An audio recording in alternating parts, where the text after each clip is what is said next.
par une nuit étoilée du 25 décembre, le village d'Argenval semblait tout droit sorti d'un conte de fées. Les toits enneigés brillaient sous le clair de lune, et chaque gouttière scintillait de stalactites de glace. Les décorations étincelantes ornaient chaque maison, et les lumières colorées des guirlandes respiraient un air de gaieté et de paix. Au centre du village, la grande place était ornée d'un majestueux sapin de Noël. Des boules multicolores et des étoiles dorées captaient la lumière des réverbères, ajoutant une touche de magie à l'air déjà éthéré. Autour de l'arbre, des enfants vêtus de manteaux épais et d'écharpes tricotées jouaient joyeusement dans la neige.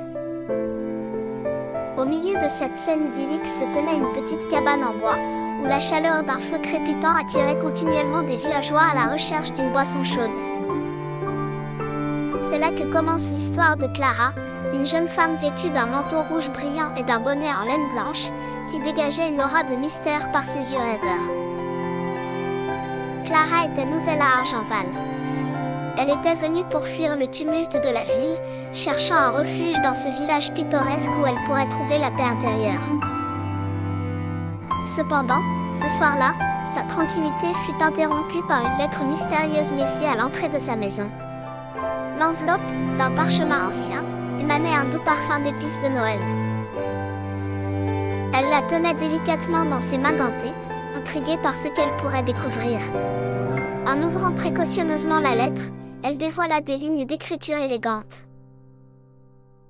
La lettre invitait leur lecteur à une rencontre spéciale au cœur de la forêt enneigée, sous la lueur de la pleine lune.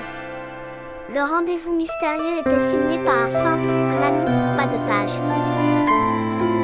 Poussée par la curiosité et l'énigme de cet inconnu, Clara décida de s'aventurer dans la forêt. La neige crissait sous ses pas tandis qu'elle se frayait un chemin entre les arbres clos sous le poids de la neige. L'air de la nuit était glacial, mais rempli de l'attente magique de la rencontre à venir. Arrivée au lieu indiqué, elle découvrit un endroit délicieusement aménagé, une clairière éclairée par des centaines de bougies. Un petit tapis de feutre rouge était étendu sur la neige. Au centre, un petit coffre en bois était posé, scellé d'un ruban doré étincelant. Alors qu'elle s'approchait, un léger bruissement de pas se fit entendre.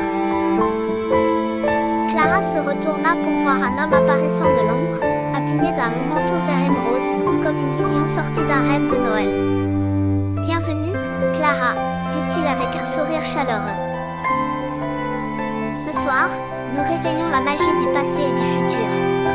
Clara sourit, réalisant qu'en ce lieu enchanté, le véritable cadeau de Noël n'était pas matériel, mais plutôt l'éveil d'un sens de l'émerveillement partagé. Une reconnexion au mystère de la vie. Argenval et ses merveilles avaient encore bien des secrets à lui révéler.